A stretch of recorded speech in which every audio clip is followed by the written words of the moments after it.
Okay, this is my snow-capped peaks stamp-along video take 2. I stamped that entire thing out, and I think something happened to my microphone. I think the battery ran out. My battery was dead, but I didn't realize it died in the middle of a video, so I didn't check it at the end. I did check it in the beginning. It was full, but I don't know. Like a car tanks, gasoline tanks, sometimes it seems like it's lasting forever, and the last quarter tank it just, drops like a rock. So anyways, I redid this scene. I redid this one right here. This is the first one done on matte cardstock. This one done on glossy cardstock. I didn't feel like doing the exact same thing again, so I did the same composition to do a little comparison contrast. I did it in glossy, and you can see the the depth of colors is more extreme on this one. On this one right here, it doesn't look too bad. I would spray this now. This is completely dry, and the colors will become more extreme if I spray seal that, okay? So it's not as if it's going to look anemic on this one. And for something like this too, if you go back in and add additional, marker touches, or you can go back in here with some dye-based inks, but you can go in here with like colored pencils or something like that and some pastels on this still. And it would kind of further define a lot of your different forms in here, with some additional textures, colors, etc. Those dry types of media like that, where it needs a paper with a little bit of tooth to it, like a matte paper would have, okay?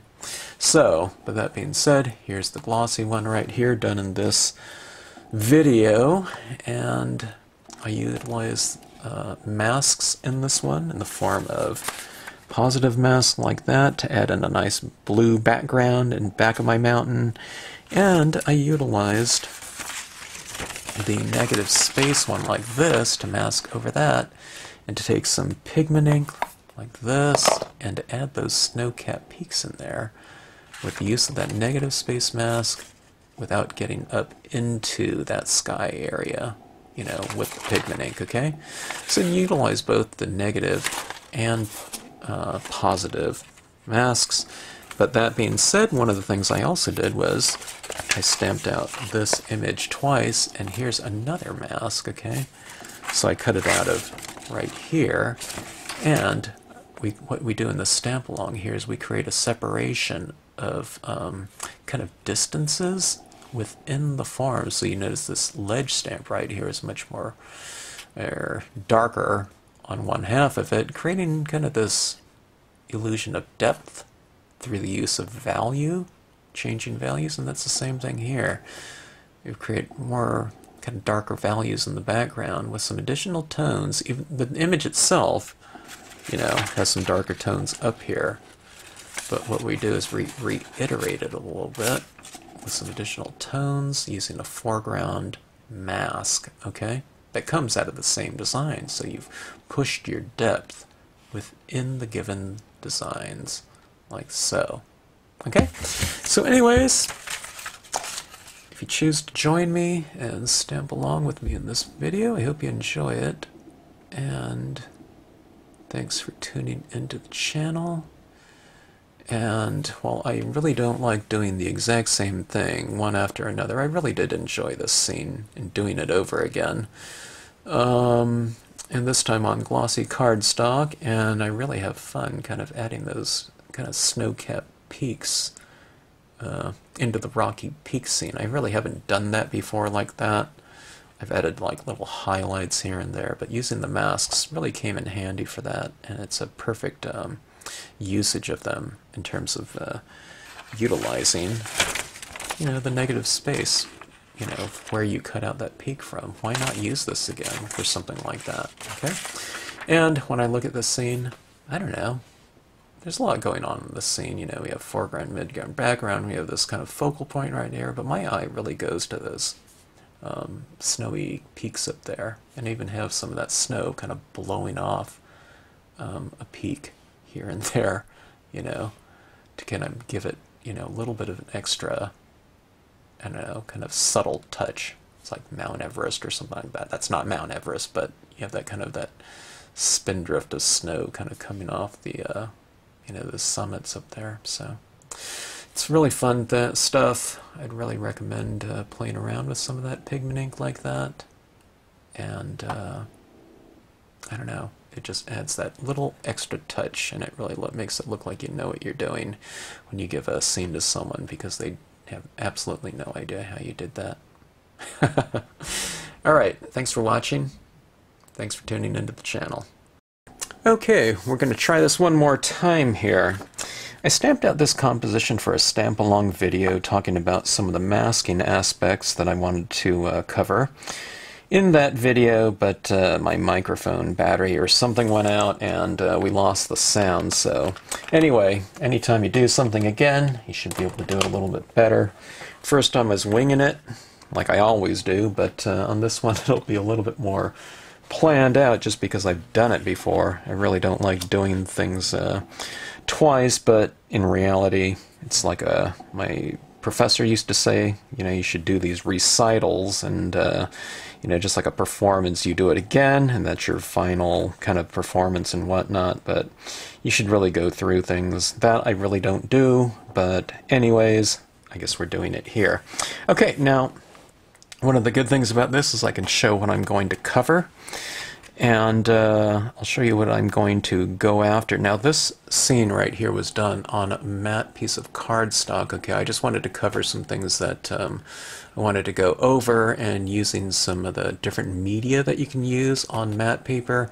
On this one, just for the sake of being a little bit more fast to achieve the looks I'm going for, I'm just going to do it on glossy cardstock. The colors and inks won't absorb as fast into the glossy, so it makes it a little bit faster.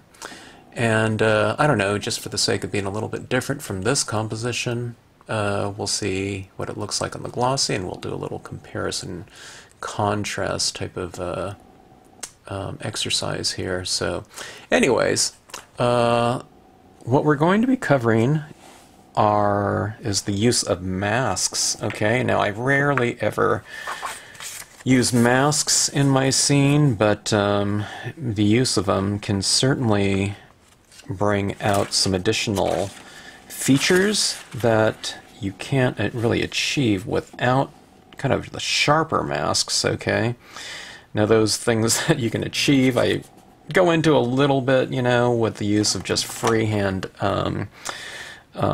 shading, okay, but I'll show you where these masks can come into play. Now we're going to use both the positive mask, okay, the mask of the image cut out like that, but we're also going to be using the reverse out masks, okay, so what you cut it out from like that, this also comes in handy, okay. And one of the things about the Stampscape stamps that I do in a lot of designs, not all of them, but what I do is I try to make it where, I don't know, I work as much different, I don't know, angles into the designs as I can. So this is one design, it's supposed to be used individually, but you can also stack it, and you can use it to make up a gigantic mountain range. You can use different little parts of it, but within the design itself, yet another layer of usage. You can use certain parts of it in a different value, so you can create a lot of depth within the design itself that isn't already there, or is there, but you can just make it a much stronger version of what the stamp is depicting in itself. Okay, now what I mean by that is you can see all this different these different shadows in here, and that's supposed to create a little bit of separation within the design, but we're going to separate these two peaks even more through the use of shade and through the use of masking this portion of it off and pushing that background peak farther off into the distance from a visual standpoint. Okay, so what we have is this whole mountain right here, but I have this mask right here, and when I do that, I can really push this back with the use of some additional tone without getting onto this front ridge, okay? And then we'll do some additional special effects with some pigment ink to make some of the peaks look a little bit more snow-capped using our masks once again, okay? All right, simple composition right here. What you'll need is the Lakeside Cove Large, the ledge, and the rocky peaks here. I need to change my exposure right here. It's a little...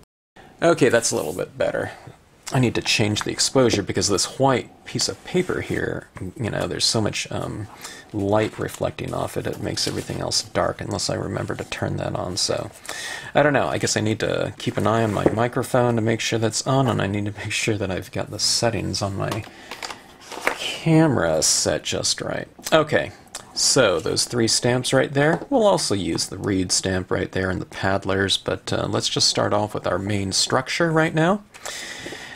I talked about how do you approach stamps, compositions, scenic compositions in another video.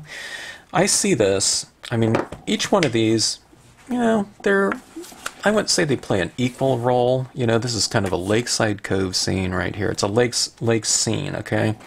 Now, this doesn't always come into play, but usually the larger stamps, or I'd say a lot of times, I don't know, a disproportionate number of times, the largest stamp is just going to be the thing that's your main stamp within a scene. Not always the case, but quite often, okay? Now that's the one I'm going to start off with, okay? We have a 4 1/4 by 5 1/2 piece of cardstock. It's basically a quarter page, okay? This one happens to be on glossy, but you can do it on matte if that's what you have, okay? And that's what this one is, all right? I'm going to ink it up like so. All right, now here's a little trick here, okay? After you ink it up, what I want you to do, if you're stamping along with this, is I want you to kind of wipe off some of this bottom portion of it, okay? Go about a 1/2 inch into it, and go with a dry paper towel and just kind of mop that off a touch, okay? And especially on the very bottom part of it, okay? And what that will do is we won't have such a strong kind of line down here with that black ink, okay? It'll transition off a little bit more. So that's just this little tweak right there that we'll do. Aim for this kind of center area, the horizon line, roughly in the middle of the page, because we do have this ledge to stamp out down here as a foreground, and we have this mountain, the rocky peaks, to stamp right over the top of that tree line in the background and in the distance, okay? So we need room for those stamps. If you stamp it a little bit higher and you don't have too much room for those mountain peaks, you can always have the mountain peaks running off the top of the page, or you can stamp it lower into the horizon and just have those mountain peaks a little bit shorter, okay? All right, get plenty of pressure, left, center, and right, okay? And there we have it, and you can see down here it stamps it a little bit more faded, okay, and that's where we've wiped it off, so it creates that nice transition from sharp imagery to a little bit duller imagery, and it kind of fades out. So where it fades out, it'll fade into this open area much more gracefully than having a harsh line, okay? Now let's do that same type of thing with our rocky peaks right here, okay? We're going to ink it up. You could stamp the ledge to it. The order after you stamp your main image, when you start doing these filler images, doesn't really matter. But since we're talking about that kind of transitioning aspect, let's just do the peaks right here, okay? About the same thing, about a 1/2 inch, okay? So start off on the bottom, give it a good wipe on the bottom, and then kind of just dab off about a 1/2 inch into it. Now don't wipe it off too, you know, harshly, where it's going to create another line, okay? You want it to kind of transition from wet, medium, to dry down here, okay? So you see I'm taking off about that much and dabbing it off like so, okay? Alright, now this is the area that you're going to try to get somewhere like right in that tree line or a little bit above it, that's fine, but don't get it into these rocks, otherwise you might get some of these mountain forms into those rocks. But you can see there's a pretty good leadway in here. There's, I don't know, like a 1/2 inch, okay? So just as long as you're within that 1/2 inch somewhere, or even, I don't know, 3/4 of an inch up, it doesn't really matter, okay? But you're just going to stamp it right on over those trees. There's no reason to do any masking of those trees because they're solid black. And also we've wiped off a good, I don't know, ½ inch of that bottom portion where it's going to transition in there. So that goes like so.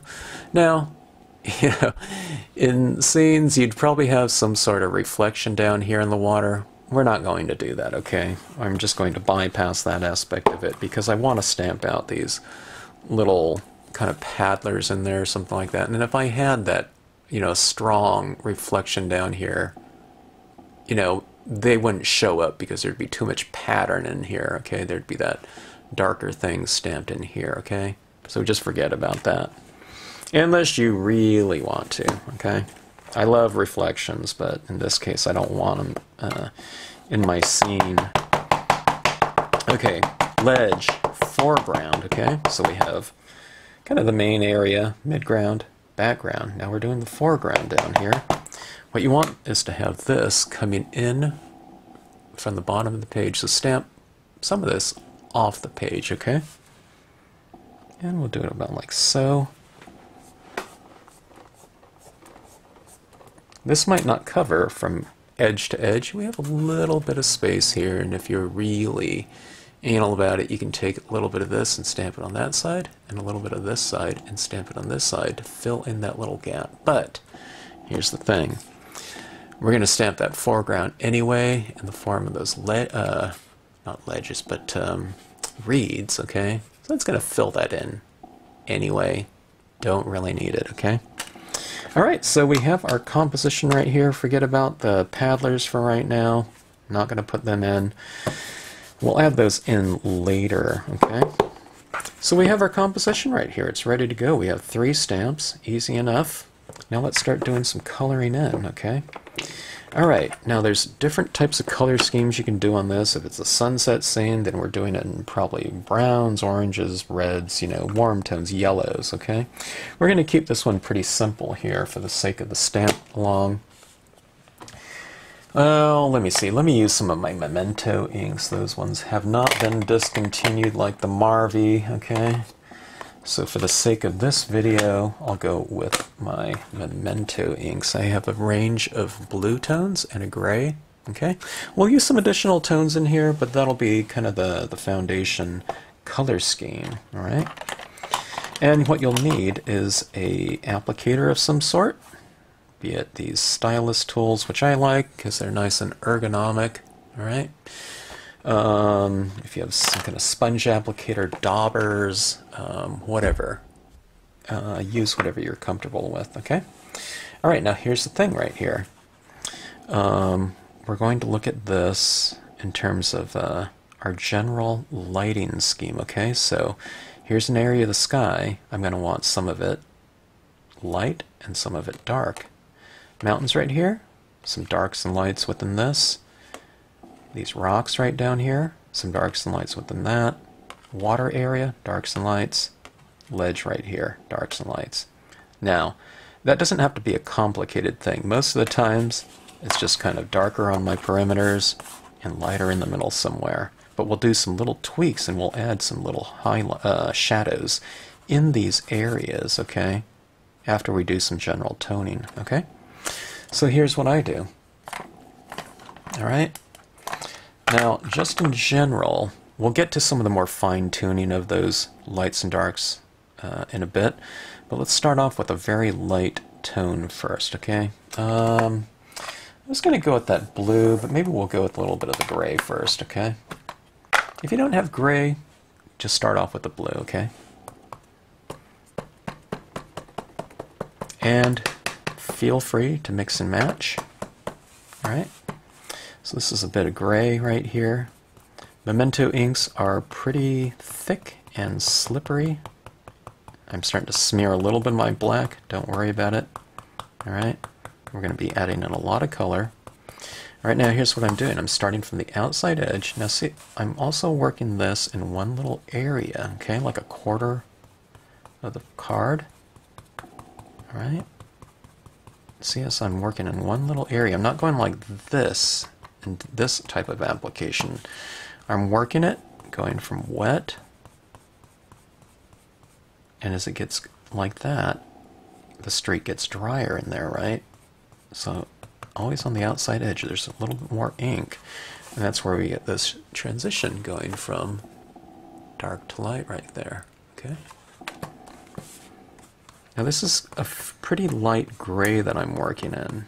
It's a neutral gray. It's not like a warm or cool gray. You know, if you have a little bit of a, like a bluer gray, it'll be cool. And if you have a little bit of a, like a brownish tinge to it. Okay, now here's the thing that I'm doing now. I'm using this on its edge a lot, okay? So I can go for a thin little layer of ink, okay? Now here's what I like to do too. I like to have some of my water light, okay? So I don't come into that area right there. I kind of keep the inks out here and out here. See that? I left some of my mountain light and some of my sky is light in here. So that's your lighting scheme idea. And you're just going to follow that idea throughout the rest of your toning, okay? And lighting is really nothing more than that simple concept, okay? I'm talking about as far as your basic use of it, okay? I mean, you can get a lot more complex, but this is one easy way to do it. Okay, now here's the thing right here. See this little area in here where the rocky peaks are a little bit darker? Just add some more tone to that and make it a little bit darker in those shadow areas, okay? And now you have that peak coming out from the background a little bit more, and that pushes that background peak farther off in the distance from a visual standpoint, okay? Alright, but you can see where I've left some of these areas light right there, okay? But I'm not going like this. I'm not coming up like this and giving this a hard edge like that, okay? Where it's just solid dark and then nothing but white, okay? You kind of blend it in like this a little bit more, so where you get these kind of streaks like this, okay? That is the thing that we're doing in here, so it's a little bit darker, transitioning, lighter, okay? So you're doing that. Alright, now let me hit some areas right there, down here in my shadows again. Here's some shadows down here. It's darker in the image. Just darken it up with some additional ink. Okay? Okay, now let's start to move into some blue tones, okay? This is a really light blue tone. It's called Summer Sky. Very, very light. It's probably as light as this gray here.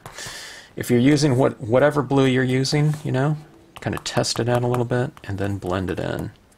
In fact, I can barely see any of this blue at all here because it is so light, okay? I'll bring a little bit of it down. I'll start moving it into my water a little bit.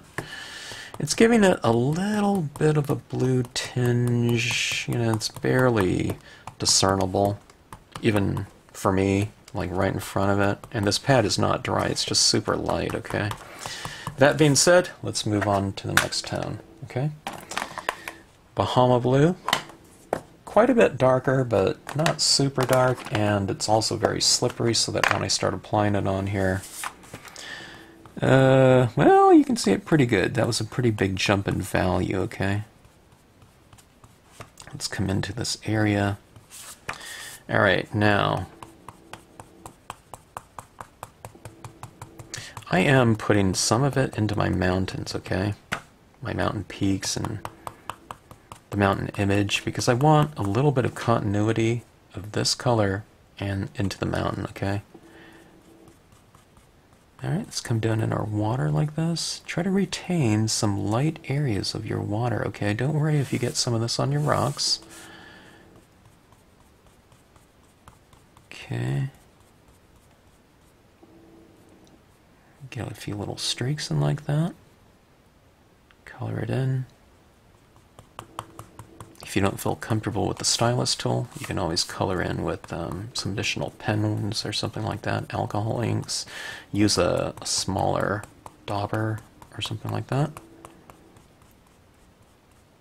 I'm getting a little bit of this color into my mountain right here. Okay, so we have something like that. See, I have those little streaks in there.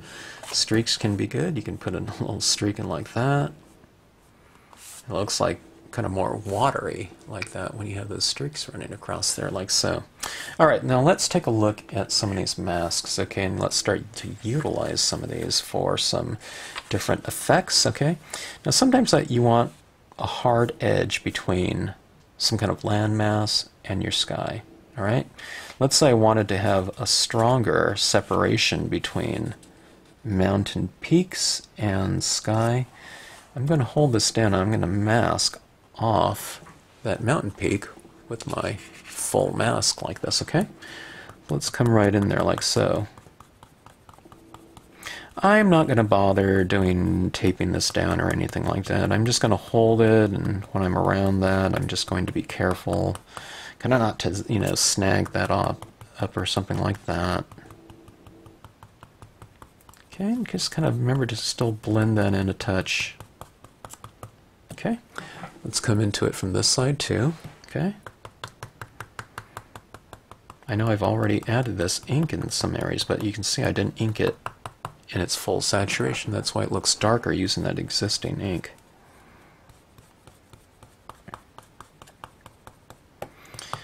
Okay. When it doesn't get any darker, let's move up to the next tone. So I'm working through this transition of values in the form of the blue hue, okay?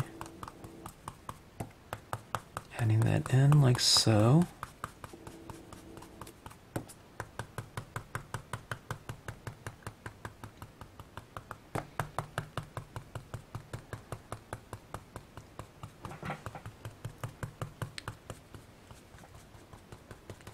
Okay, let's take a look and see what we're getting here. Okay, pretty definitive separation. Well, like I said, I rarely do this. When I started cutting out these masks for the scene, I was trying to remember the last time I've stamped an image out and cut it out. Not that I'm anti-masking, but I don't know. I'm kind of lazy, so I don't do that. But I don't know. Even to me, that looks pretty good. You know, as far as creating that nice separation between the sky and mountain. All right. Now let's do some additional tones down here. We have this ledge right here. Let's do the same thing that we did for the mountain. Okay. Let's mask this off. I'm getting paranoid. I'm doing a voice test right now just to make sure that speaker's working, or microphone is. Alright, I have my ledge masked off. I have this scene, I know I have this scene at an angle. It's because it's more ergonomic for me. My hand just naturally goes like that than to be working on the scene like this. This doesn't feel natural, you know, your arm doesn't go that way, so I always tilt this in the direction that my hand naturally is naturally positioned, okay? And that's important, you know, I feel, anytime you do kind of repetitive movements, okay, stamping should be really fun, and, you know, you don't want to get some kind of repetitive movement type of ailment, you know, in your joints or anything like that. So keep it nice and comfortable, okay? With this stylus tool, I have it very lightly held, okay? And I'm getting my tone applied through repetition, okay? If it isn't getting as dark as I want it to get, I don't start, you know, squeezing it and rubbing it harder and harder and harder, okay? I just do it through repetition like that, and I just let the sponge tips do the work for me. And this is very easy for my hand. It's probably, you know, good exercise for your hand because it's just a natural movement, okay? It is repetitive, but I'm not causing any stress to any of the joints that I'm doing this in, okay? I mean, I could hold this like this, you know, just as an example. I mean, this doesn't feel as comfortable. This is, you know, comfortable like this, but this is just very light and loose, and sometimes I'm on its side like this, okay? Getting a very narrow application of it. It's like, you know, putting on a little roller skate or something like that. All right, so we have that applied down right there. Let's do that on the other side here, okay?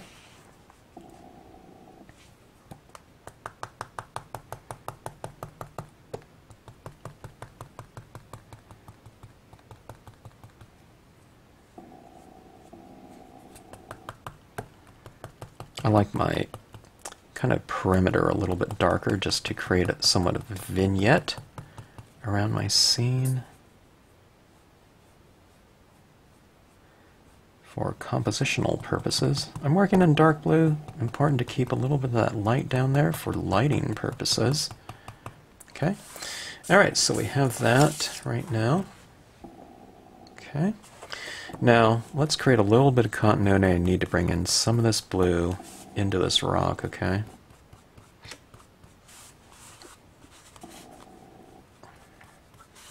Okay, let's utilize our other masks now, okay? I tell you what, to create a little bit of difference, like in this scene right here, I don't know how apparent it is, but this is a little bit warm. These two rock areas, I guess this right here too. And let's see, is this a clean applicator? I think it is. Let's do, I don't know, you guys probably all have some distress inks. Some antique linen, tea dye, really good kind of earthy brown tones, right? Warm tones. Let's go with the antique linen. This one's very, very light, okay? If you have like a Memento, I'm looking at it right now on my desk, this desert sand one would be excellent. Just some kind of pale beige, you know, like a warm tinge. Okay, and we're going to add that right over the gray that we've already applied in here.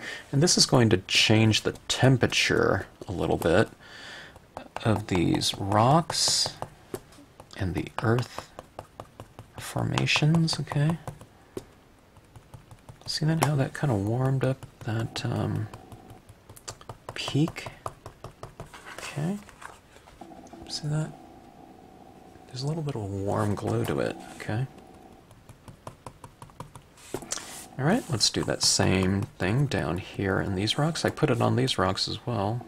Just kind of dabbing it around. I have this at an angle again, using it for how for what I want it for. You know, so you can have it in its full entirety, or you can just kind of dab around and get into like slightly more detailed areas, okay? Alright, now just as we masked off the mountain, the rocky peaks, and the ledge before, let's create a little bit more separation within these forms, okay? So let's start off with that rocky peaks right here and use the partial mask, okay? See that right there? How that covers up that area?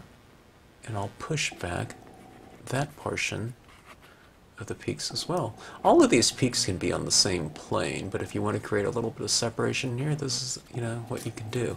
You can, normally I just kind of sponge that color in there, and I really don't need the mask to do that, but let's just do it anyway.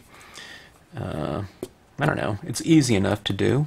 Okay, so I'm putting a little bit, this now I'm switching up to the tea dye one. Okay. See that right there? It's a little bit darker than this foreground one here. Okay. It's darker on the design itself. You know, the design is shaded, okay? There's darks and lights within the design, so there's that too, but what I'm doing is I'm just kind of reiterating what's already on the stamp design itself with some additional tone. And that kind of, you know, fills things up a little bit. Okay, here's a walnut stain, a really great tone. What I'm doing is I'm working through a range of values in this brown right now. Okay, just as I worked through a range of values in my blue. Okay, that walnut stain is really, really warm in terms of the color there. Or temperature, I should say. Okay. Alright, so we have that background like that. But it looks very separate and kind of not related to that foreground, so I need to put some of this walnut into this design as well. Or, not design, but that part of the design. See, I'm already thinking in my head, I think of it as like separate areas, okay?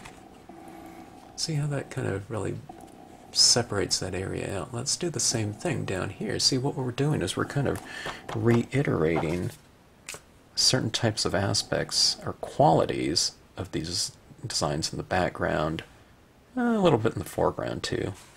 Midground, I meant, and we'll do it in the foreground, okay? So let's go back to the... we'll do it with tea dye here. Let's add a little bit of tea dye everywhere in here, okay? And we'll make kind of this relationship between this foreground rock and the background mountain, okay? So there's tea dye. Now let's take this partial mask of the ledge, okay? See that right there? You can cut along any one of these lines right here and create a separation. It doesn't have to be this exact one. There's plenty of lines within the design itself that I've kind of created so that you can create, that separation wherever you want it to go.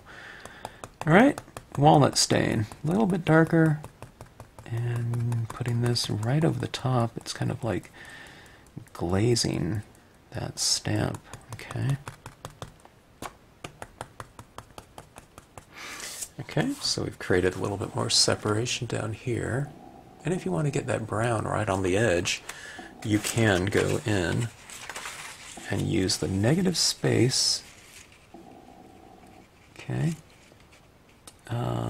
mask right there for the ledge. You see how that really fits in right there? Well, it's because that's where I've cut that mask out from. Okay, go ahead and toning it in like so.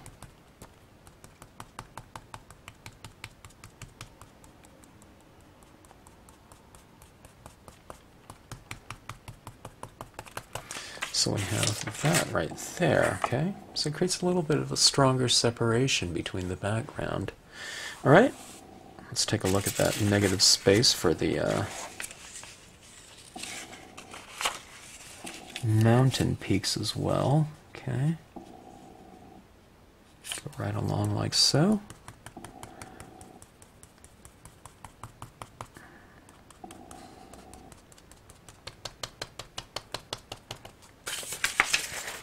Kind of creates a stronger mountain right there. All right. All right, let's see. Let's use a little bit of this on these rocks as well.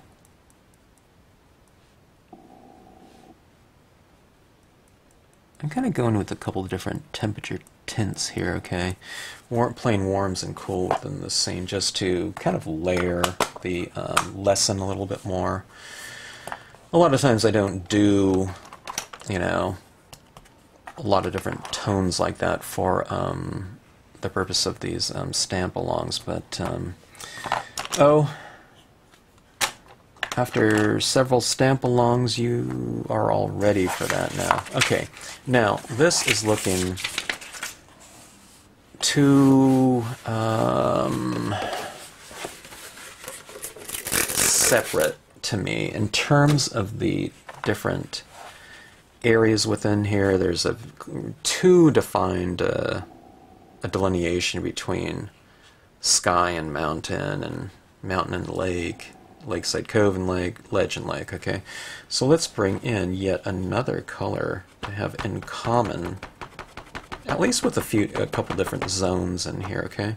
And what I mean by that is we have kind of some blues in the mountains, and we had that gray tone underneath everything. So those different regions have those colors in common, but let's create another layer of another color. One of the things I was looking at on this scene right here is I thought that water could have, come alive slightly, maybe with the use of like pale seafoam greenish looking color. This one's called pale green. Alright, and I'm just going to take this and I'm going to do a few little streaks in here, okay? And that warms up that color. Now don't color in the whole thing, okay? Kind of leave it kind of streaky like that because you want it to retain that lightness in there, okay? Alright, now where can we apply some of that green? Let's do some on some of these rocks here. Maybe some of those rocks have a little bit of a, I don't know, maybe some moss or something growing on them, and maybe this foreground ledge can stand to use some of that too. Okay, let's try it. Okay. See that right there? It's creating a little bit of a not separation, but it's creating a little bit of a relationship in the scene, okay? See that? Isn't that kind of nice right there? And it kind of relates to that. You have a little bit on these rocks as well. Oh, I don't know. Maybe we can put a little bit here as well.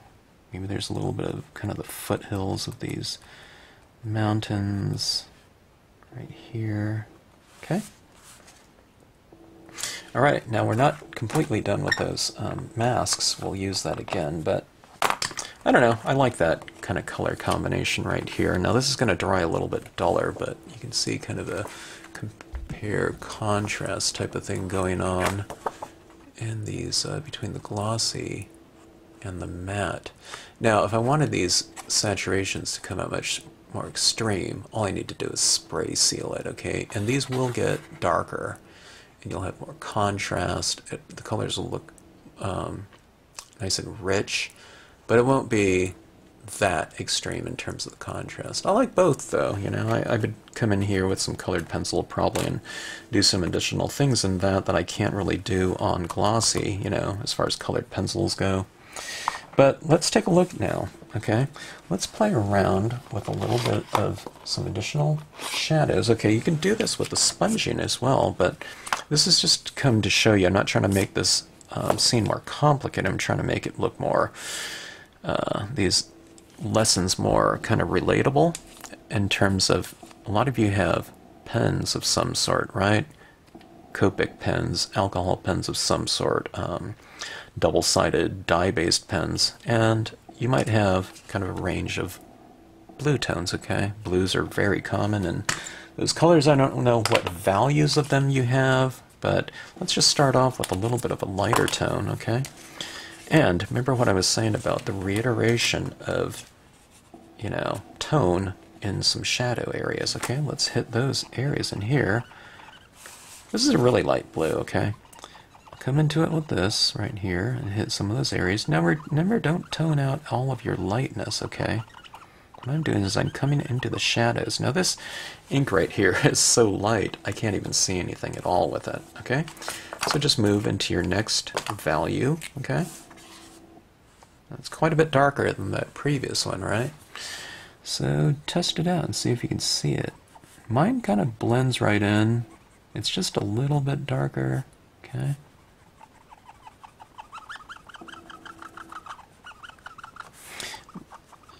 I'm using it very freely here because it isn't too much darker than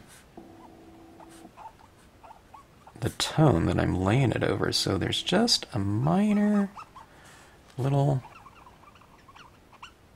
value change, okay? Here's what I'm doing right here. See this rock right here? It's kind of in light. I don't want to tone that all out, but what I'll do is I'll hit this area and I can see the design itself has some darker areas. So I'm hitting that darker area. And I'll hit a little bit over here, and I don't have so much tone out there. This rock here is a little bit darker on the base of it.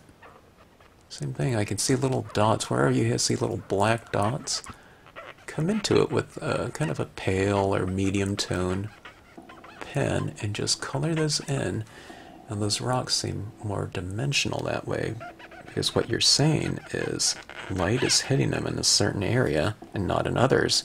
So that makes it more, the form's a little bit more roundish, okay?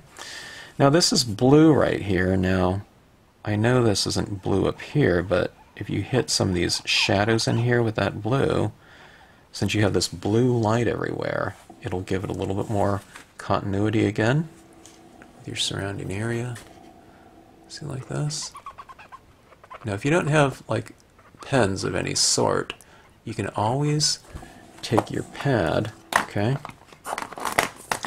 and just take, you know, like a Q-tip or something, or a dauber, and get up in here and then kind of dab it off a little bit so you're not working with a really hard, you know, hard line tip or something, but just start to lightly dab it in. Now here's the trick though.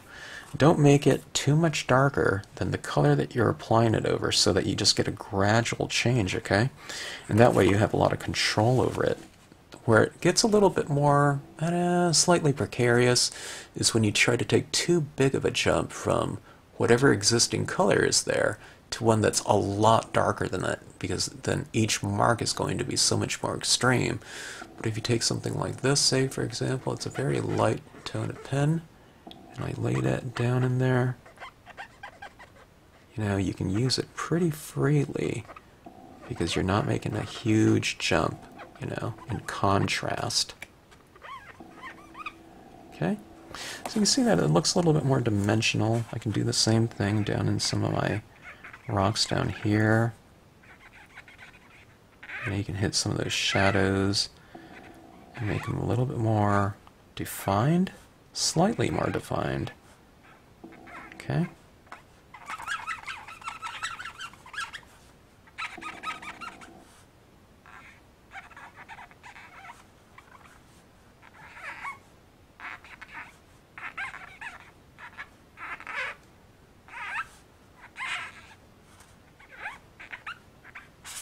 Okay, that's a little bit extreme. Let me do something right here. I have a pen right here that's very light. Now, some pens you might not have a wide selection of them, because certain brands are very, very expensive, but well, they are because they're probably the best. You know, they're refillable and whatnot. But you can go for some inexpensive sets out there. There are some inexpensive sets of alcohol pens with the popularity of adult coloring books. I see some, I don't know, 50 pen sets for, here's a real pale green right here. I see some pen sets like for 50 pens for, I don't know, $25, okay? Sometimes some lines of pens cost $5 each. Well worth it, I'm sure, okay? But you can get, you know, quite an array of some of these other brands out there. It's just kind of a supplement, you know, if you already have your other pens, you know, but you don't have all the colors. You probably got the colors that you like the best, you know, in certain brands of certain lines out there. But it, you know, if you want to kind of just fill in with some additional ones that might not be as good, but they're, you know, 1/10 of the price or something like that, then I would recommend doing something like that. All right, so that's what we have right here, okay, so far. All right, now let's do some additional touches right here. Let's see. Let's add in these paddlers right here. Let's do that in black ink. Well, I don't know, maybe I should have stamped them out in the beginning, because they're going to be a little bit wet for me. If I want to color them in right now, I guess I could heat set it. Okay. Now, they're real outliney, okay? So I need to see how everything else has tones over it. You have to tone in even the smaller details right here, otherwise it looks kind of empty, okay? They're not filled in and, or fleshed in, you might say, in terms of tone and shadows, okay? But we'll do that in a bit. Okay, let's see. Let's take our reed stamp here. This will be nice and close to our eye in terms of our composition, okay? Each time you re-ink it, stamp it out. Center pressuring, you know, this one, don't put too much pressure up on the tips, otherwise it's going to give you this smashed looking tip type of thing like that, okay? We don't want that right there. We want nice crisp blades, so pressure like that. Don't be gingerly like that, you know, and miss stamping out half of it. Just light, even pressure. And I put my pressure kind of right around here or so, mostly with this finger, okay? All right, so it'll look like that, okay? So that gives us a nice foreground right here, looking out into over the water. Okay. All right, now let's have some fun with those masks. We cut out those masks. If you're going to be cutting out some masks like that, you know, the way that we used it is certainly an adequate amount of usage to make that worth our time. Those 4 masks took me like less than, I don't know, 60 seconds, but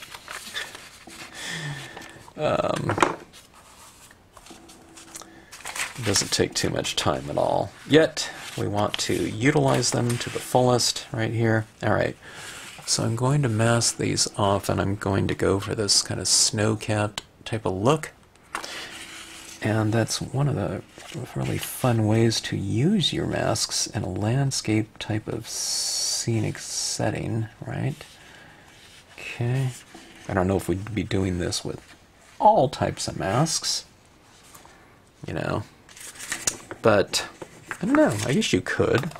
You could kind of lighten up one area more than another on any given stamp. You know, this kind of technique that I'm doing right here with pigment inks and over imagery is not just only for scenic stamping. If you want to kind of vary something like a word stamp even, okay? You can make it look like the light is hitting part of your word by, you know, applying some pigment ink over, I don't know, one side of it. You can make it look bottom lit, top lit, whatever. And it just varies it. It makes it look interesting, you know, word stamps even. Okay, so let's add in some of this pigment ink right here. Want to add a pretty decent amount right at the very tip. You don't want globs though. So after you get some kind of on the peaks right here, I noticed that this ink, pigment ink, really dries quite a bit darker than after you apply it, so sometimes I have to go for multiple applications of it, which I don't mind because it kind of gives you time to kind of manipulate it and play around with it. You know, if you don't like something, it doesn't dry too extreme, okay? In terms of lightness, okay? It's more transparent, translucent-y. Okay.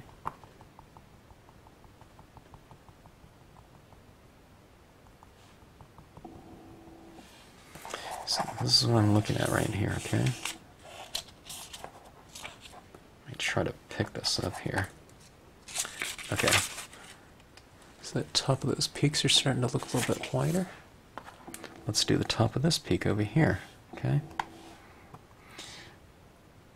It kind of looks really opaque because it's kind of applied somewhat thicker, but what I do is I keep kind of dabbing down and spreading it around, okay?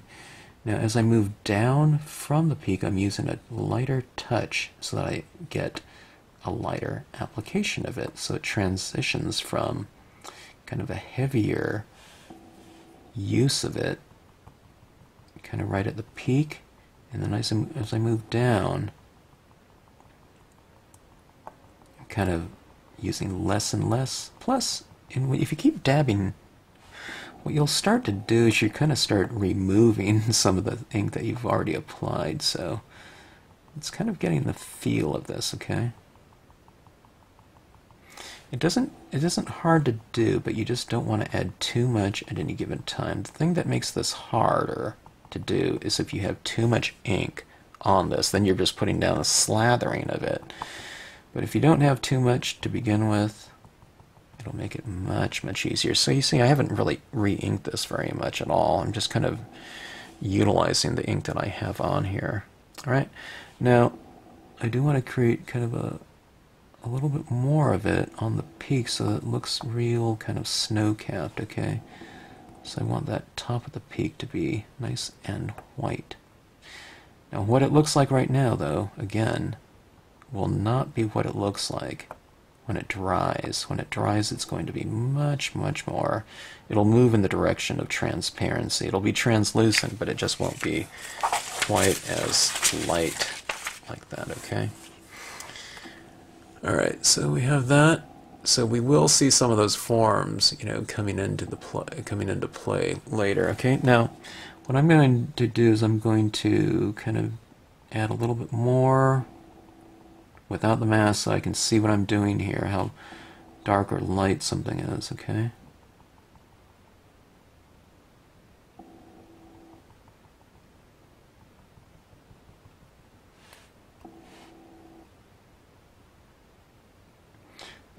There's some kind of statistic about snow.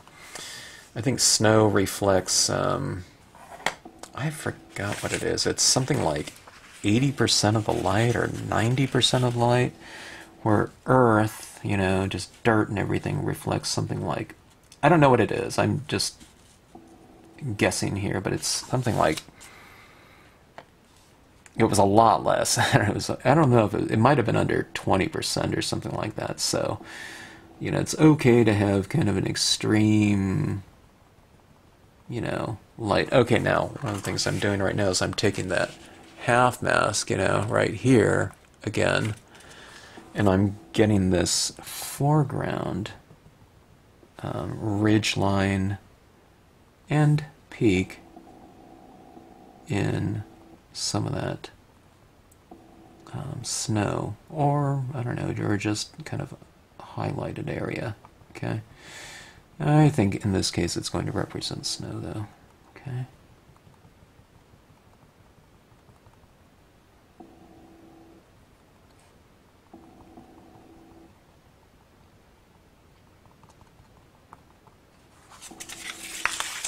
See that right there?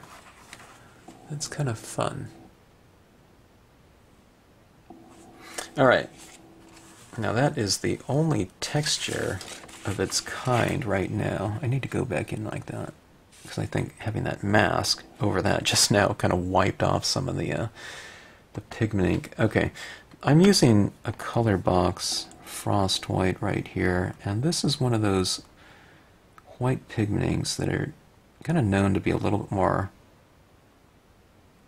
translucent, you know,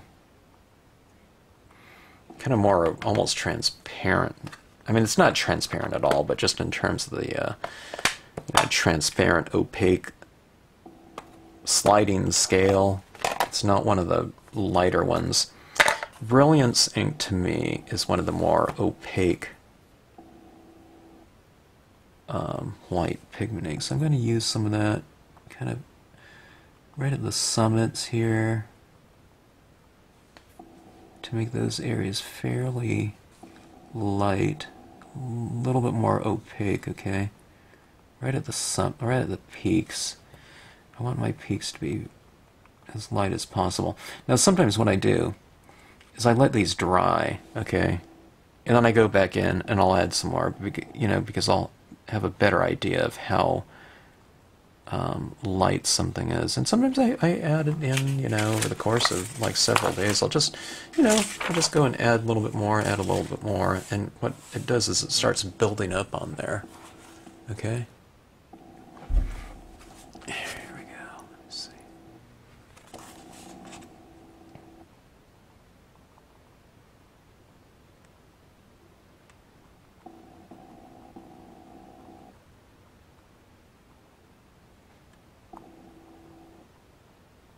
See, the masks, it gives me that real top peak area without going into the sky, which is good, you know. I don't know. I probably should use a few more masks. There, you know, in a lot of cases, there's, you know, most cases there's no need for it, but on something like this, it really comes into play quite nicely. Okay. All right. There are some snow-capped peaks there now. Alright, now, switching off, I'm going from that, I was using that same tip right there for the Brilliance. Brilliance dries on glossy quite fast. Alright, now let me see something here too.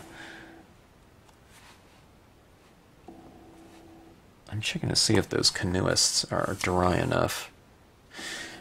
Let me use a couple shades of blue right here, okay? See these little canoeists right here? Let's give them a shadow, okay? Yeah, that's too dark of a blue. Let's go with a lighter blue, okay? Got a medium tone blue, and let's just add that right down here in the water, okay? I've drawn a shadow in the water, and I'm just going in and I'm reiterating it with that. See, that gives it a little bit of a opacity, you know, by having the characters casting a shadow. Now see, right next to the boat, maybe I'll add a darker shadow, just a little streak, you know, using this darker pen. Okay, so we have a couple different values of blue right in the shadow area, just as we've used multi-tone blues around here. Okay. Going in, kind of, this is a much lighter blue now, I'm just kind of transitioning it down, I'm kind of following some of those little ripple areas. Alright, now let's give that character some sort of colored shirt. Let's give them something a little bit different, okay? This one in the back, maybe they were wearing a purple shirt or something like that. Just go and fill that in like so. There's some shadows on that character within their shirt, so maybe I'll hit it with a little bit of a darker purple. Something like that. Okay, so it just kind of changes the tone a little bit. And how about that front canoeist? How about they're wearing some sort of a kind of earthy tone shirt, maybe a little bit of brown or something like that. Put some of it into the purple character as well. Let's go. Let me see if I have a little bit darker brown. This one's sepia. Put it right on their shirt, like so. Okay, now this canoe. Why don't we do a canoe? Let's make that canoe kind of brown. Something like that.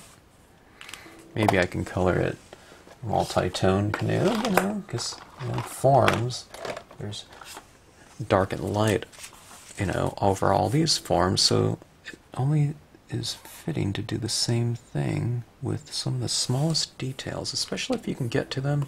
In this case, it's easy enough to get to them with the pens, okay? Alright. Let's see. Adding a little bit of blue into them, too. Shadows down here a little bit again.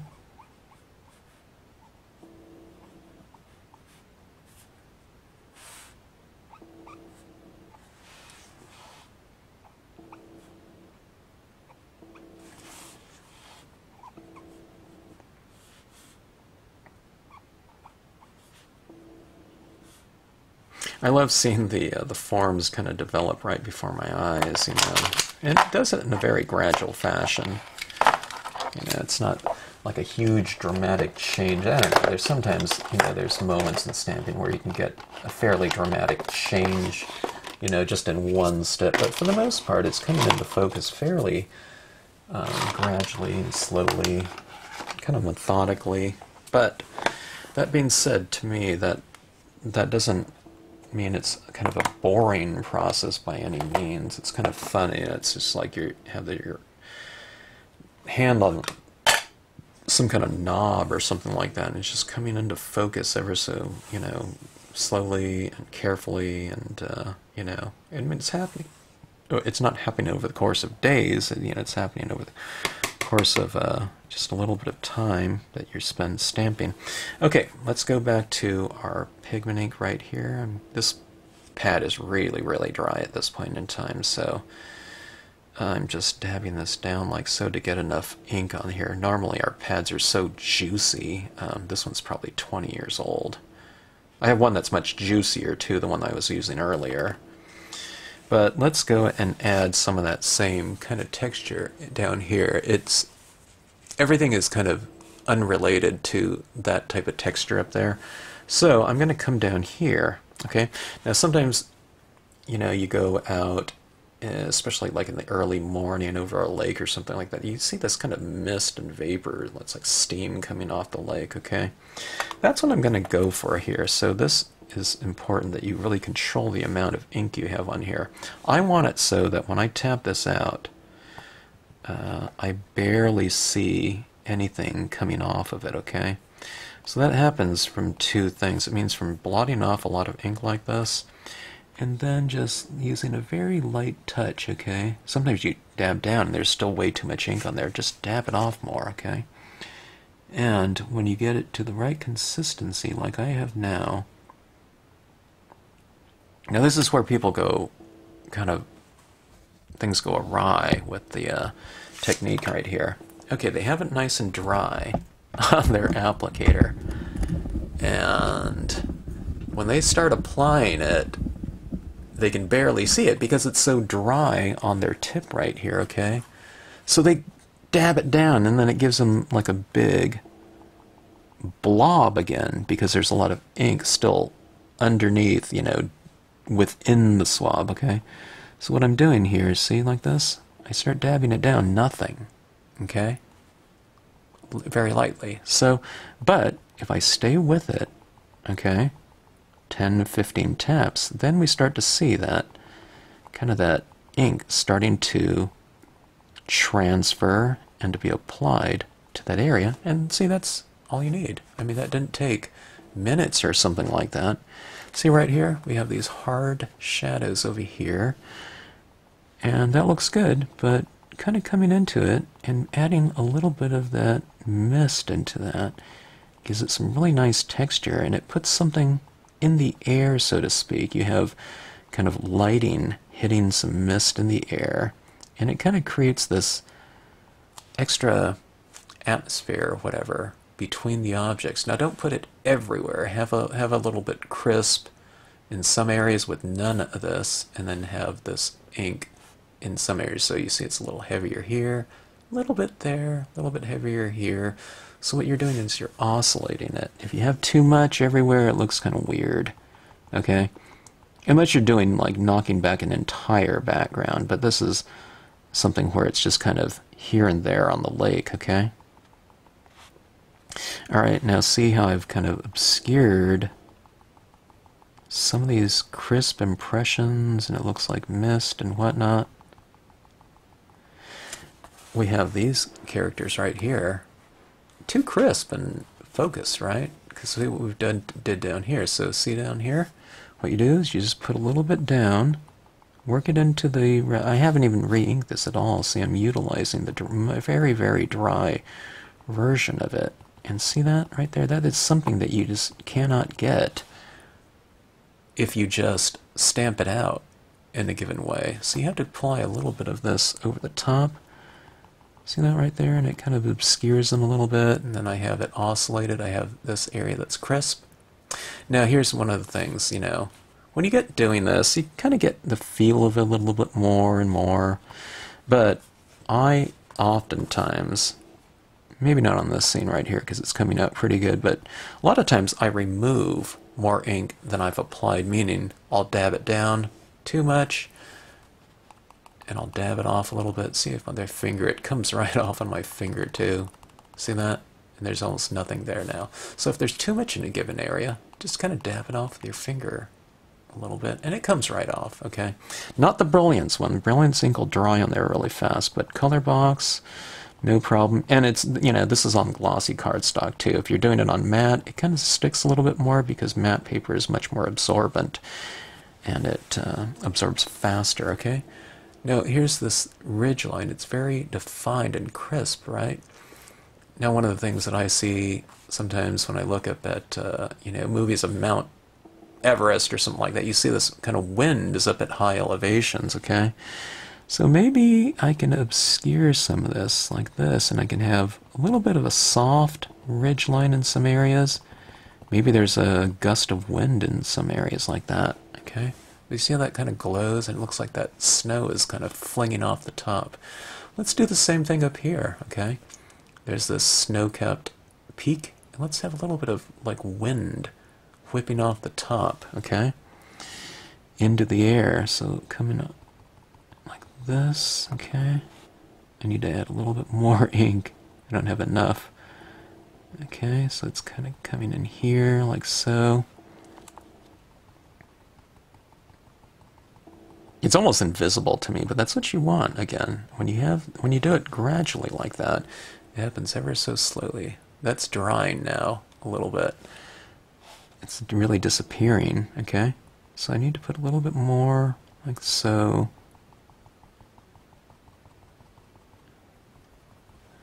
Okay. How about a little bit over here too? When you get this wind swept peaks like that, that is not a good time to go mountaineering up there. Too windy. Okay, see that? Kind of it's whipping off this top like that. Alright, so we have these guys down here, and a little bit of fog. They're nice and safe on the lake, enjoying it. They're not up at, whatever, 14,000 feet.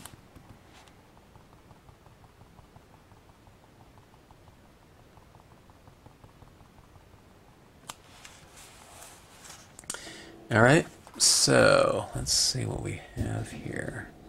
Okay. Let's add another layer on these mountain peaks right here, okay?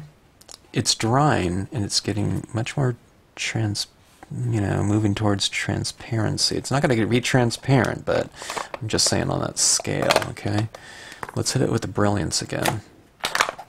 Right at the top, okay?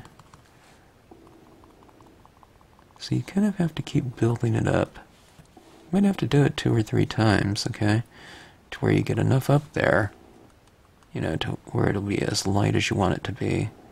So that being said, if you ever think it's too much that you've applied, kind of let it dry and see if you... Now I'm doing this with the brilliance, so it's hard to remove it, but, if you're using Colorbox or, I don't know, maybe any other brand, even after it dries, you can wipe it off if you want to. Brilliance kind of sticks, though, because it has reputation, and one of its purposes is so it can dry faster. Okay, look at that. That was really fun right there. Okay, so we have those mountain peaks working. I don't think I'll add any down here in the foreground. As far as this pigment ink goes, I can, but I don't think I will. Alright, we have that. We have kind of soft applications of light. If you're ready for it, let's play around with our little white pen here. This is a Uniball Signo pen. And I'll come into some of these ridge lines. Okay, now I have that white pigment ink up there, but if I want to make it a little bit more extreme, this is a 1.0 Signo pen, and I'll just kind of add a little bit of paint here. It's I'm kind of draw this kind of into wet ink, okay?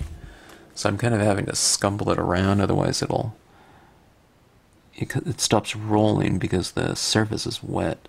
But I'll put a little bit of this ink right in the peak right there, and maybe, I don't know, here it is down on this ridge. But maybe there's a lot more snow right at the peak or something like that, and it's being more reflective. You see that? Slightly lighter area. Do the same thing over here.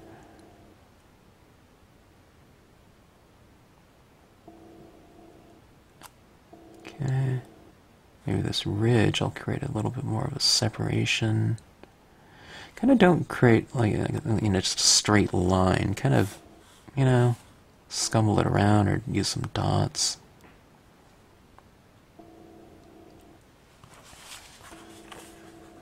See that? Okay, now let's add some little highlights on our water right here. Okay. A few little horizontal kind of dots down here.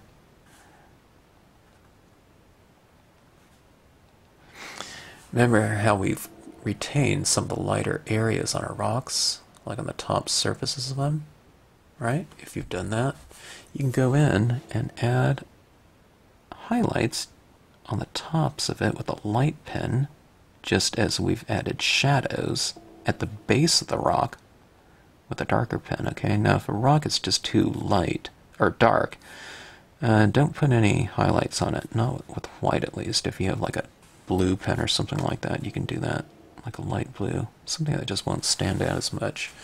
You can see that little detail in there is kind of fun. See this little rock over here? A few little dots on the top sides of it. Really make it look a little bit more dimensional. Okay? Kind of like so. Darker tones below, lighter tones on the top. Okay? Sometimes when you start adding these lighter tones in there, you can match it a little bit more with the use of kind of deeper shadows. Let me try this one right here. This is salvia blue. Okay, let's try this down here. Kind of in our darker areas. The salvia blue and the Marvy is very much lighter blue. This one's pretty, you know, about a 75% maybe in terms of the value scale. And then down like so. Kind of defining some shadows a little bit more. Just like a blender, you have a blender pen, kind of go into that darker thing and kind of blend that in a little bit now, just so it isn't so extreme. Okay. A little bit of deeper shadow down there. Okay. So, let's see here. Fine-tuning, alright? This is what I tell people to do a lot of times, or used to. In my classes, I would say, or they'd say, well, should I do anything else? I'd say tip the edges, okay? Meaning, I'd go into it with a little bit of a darker tone, okay? Right on the edges, okay? Make it a nice gradual one, okay? Kind of blend it in. I guess it's not tip the edges, it's really tip the corners, okay? A little bit of a darker left, right, top, bottom corners, okay? Like this, okay?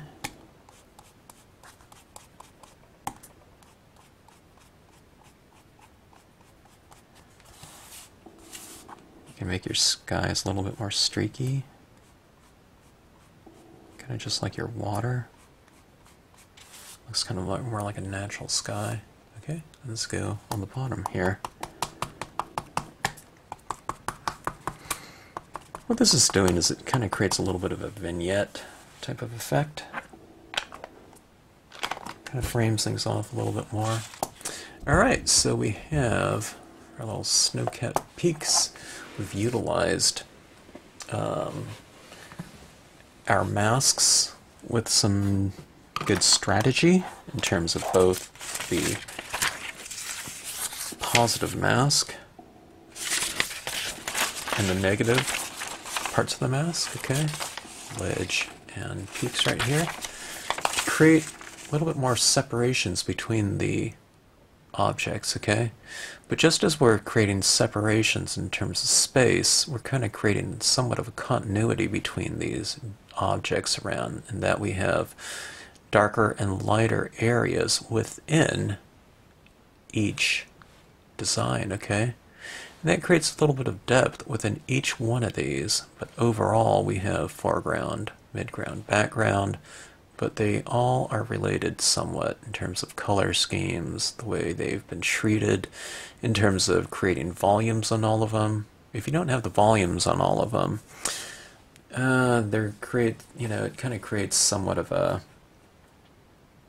I don't know, kind of a separation in terms of the overall scheme of it, and things look unrelated. Okay. Let me see here. I'm looking at it, and I think it could use one extra step. Where did my black pad go? At the end of a scene, I can never find any of my things because it makes it so cluttered. One stamp scene. Okay, here's a little bit of black. Let's go into my shadows a little bit more. Okay, see that right there? Okay. And bottom left.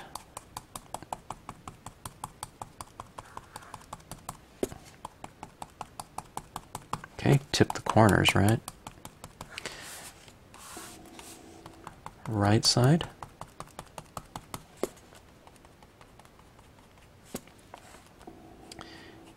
Here's what I'm doing right here, see that? Just little hatch marks like that, and it's kind of gray, even though I'm working in black. When you're sponging on color, you're not sponging on too much, unless you are, you know, but don't, you know. Kind of use it a little more gradually, okay? See that I'm hitting it right there in the shadows by holding this at an angle like that, okay? Now, right here, let's darken in the perimeter a little bit too. Okay, don't rush it now. Just use a nice light touch, and you're just building up your tones ever so slightly. Okay, with each tap, I mean, each tap, you know, affects it, but do it nice and gradually, okay? Yeah, you get a little bit of a harsh mark right there. That's alright. Let's go up on the top right here, kind of blend it out slowly.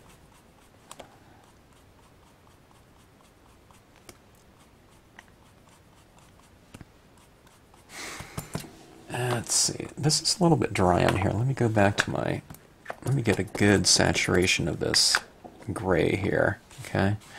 The Memento inks are a little bit more slippery, and it blends in nicely. Okay, getting my Memento. Basically, Marvy's like the thinnest ink, so that's the only one. Okay, I'm dabbing in a little bit of that black. Okay. What's happened is the sky really dried, so going on with the black, it was kind of sticking a little bit. So I'm adding a little bit more of that gray, okay? Now, I can go with the black, being that the page is a little bit more moist.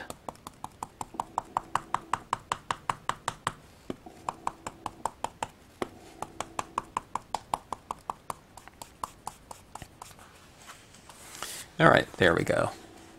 That's a little bit better. It kind of contained it all a little bit better. Or a little bit more, I should say.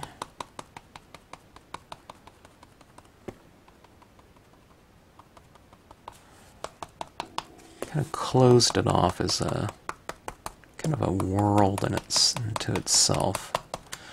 Okay, when you make it a little bit darker, especially on the perimeter or in the corners, the lighter the light areas are going to seem. So even though I made this darker right here, by contrast it makes the peak seem a little bit lighter, okay? Alright, so hopefully those peaks there will remain nice and light. Well, definitely where I added that gel pen, okay? So there's our peaks right there, snow-capped peaks. It's a fun little touch there. Okay, so we have those snow-capped peaks out there, nice and white-capped. We have that same type of touch down here, and a much more subtle application. Even down around these figures down here, we have a separation in terms of visual depth within the forms down here. Right in here too, you have darker and lighter areas of these rocks, you know.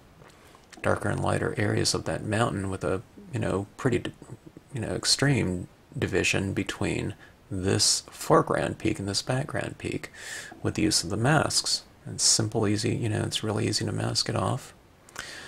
And, we've used the reversed out mask to put then that snow in there, and the positive mask to add the background sky, okay? Now masks, you can always keep those masks and reuse them over and over again. You don't have to cut it out again if you have it unmounted, then just store it in, wherever you have your dye, the rubber for it.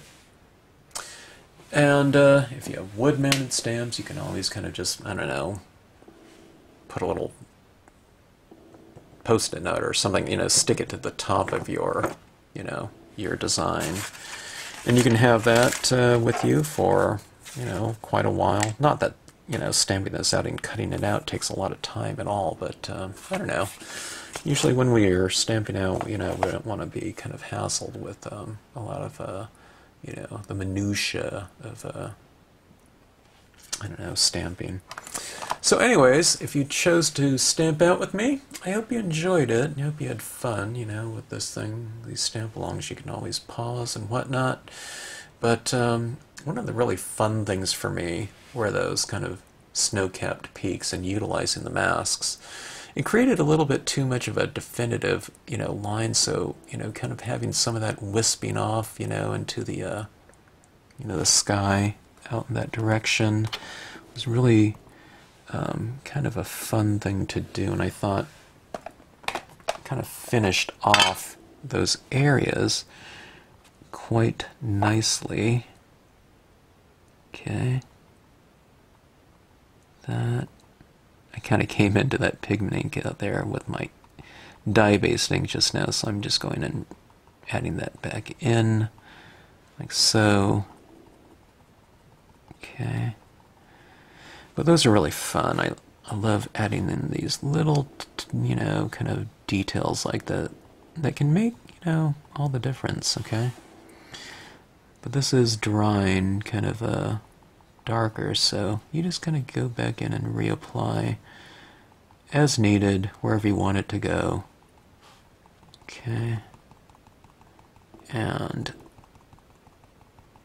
it's a really fun process watching that kind of happen. You saw it right there. It doesn't take very much to really change kind of the spirit of a given area of your scene with something like this. Okay, so like I said, I don't go into like all of these different types of things right here in different stamp-alongs, but a lot of you are just ready for, additional little tweaks like that in your beginning scenic stamping journey.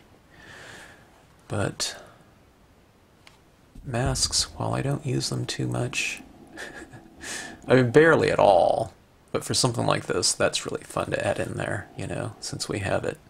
And since you're cutting it out, might as well you make use of the negative masks as well. So anyways, hope you enjoyed the scene, be it stamping it out or just watching it. And if you just watched it and you decide to do it at some point in time later, I hope you do it and have as much fun as I did. So thanks for watching. Thanks for tuning into the channel.